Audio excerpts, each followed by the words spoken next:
നമ്മളും ദൈവത്തിൻ്റെ വചനം പഠിക്കുമ്പോൾ, ധ്യാനിക്കുമ്പോൾ നമ്മുടെ അകത്ത് ഈ ബോധ്യമുണ്ടായിരിക്കണം, നമുക്ക് ദൈവികമായ ഉപദേശം ലഭിച്ചെങ്കിൽ മാത്രമേ ദൈവം ആഗ്രഹിക്കുന്ന നിലവാരത്തിൽ നമുക്ക് നടക്കുവാൻ കഴിയത്തുള്ളൂ. ഇന്ന് പലപ്പോഴും നമ്മൾ കാണുന്ന ഒരു കാര്യം, ഒന്നെങ്കിൽ ഉപദേശമില്ലെങ്കിൽ ദൈവ വഴിയിൽ നടക്കാൻ പറ്റത്തില്ല. അല്ലെങ്കിൽ മറ്റൊരു സൈഡിൽ നമ്മൾ കാണുന്നത്, ദൈവഹിത പ്രകാരം നടക്കുവാൻ പറയും, പക്ഷേ ഉപദേശം കേൾക്കാറില്ല. എന്നാൽ ഒരു ബാലൻസ്ഡ് ക്രിസ്ത്യൻ ലൈഫ് എന്ന് പറയുന്നത് ദൈവിക ഉപദേശവും ക്രിസ്തീയ നടപ്പും കൂടെ ഒരുമിച്ച് കൂടുമ്പോഴാണ് ഒരു ബാലൻസ്ഡ് ക്രിസ്ത്യൻ ലൈഫ് ആകുന്നത്. നമ്മൾ ഈ ദൈവവചനം പഠിക്കുമ്പോൾ, എഫേസ്യ ലേഖനം പഠിക്കുമ്പോൾ നമ്മൾ കാണുന്നൊരു കാര്യമാണ്, പൗലോസ് പറഞ്ഞു തുടങ്ങുകയാണ്, വലിയവനായ ദൈവം എന്നെയും നിങ്ങളെയും തിരഞ്ഞെടുത്തു, എന്നിട്ട് ക്രിസ്തുവിനോടൊപ്പം നമ്മളെ സ്വർഗസിംഹാസനത്തിൽ ഇരുത്തി.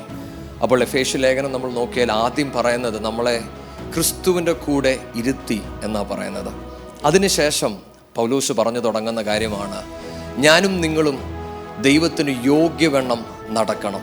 അതുമാത്രമല്ല അവിടെ പറയുന്നത്, ഈ ലോകത്ത് ദൈവം വിളിച്ച വിളി തിരിച്ചറിഞ്ഞ് നമ്മൾ നടക്കുക മാത്രമല്ല, ദൈവിക സ്നേഹത്തിൽ നടക്കണം, ദൈവത്തിൻ്റെ വെളിച്ചത്തിൽ നടക്കണം, ദൈവഹിതം എന്ത് എന്ന് തിരിച്ചറിഞ്ഞുകൊണ്ട് നടക്കണം.